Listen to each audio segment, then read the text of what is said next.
గర్జన చేసిండురా ఆత్మ గౌరవదారులయ్యా. రాష్ట్రాన్ని సాధించి చూపించినాడు, ప్రేమించి ప్రజలను పాలించినాడు. తండ్రిలా తన ఎదకు అత్తుకున్నాడు, కన్నాటలన్నీ తీర్చేసినాడు. కరువుతో ఏడ్చటి పల్లె కన్నీళ్లను బాపు కేసీఆరే తుడిసిండురా.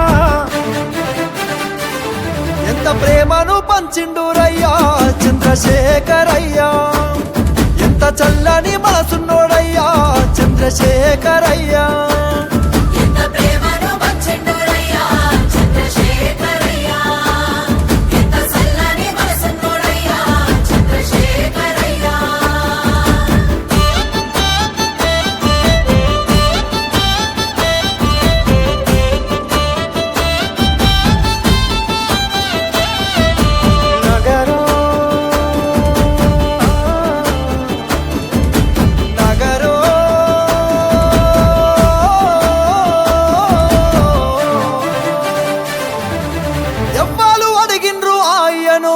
పదవులు వదిలేసి రారమ్మని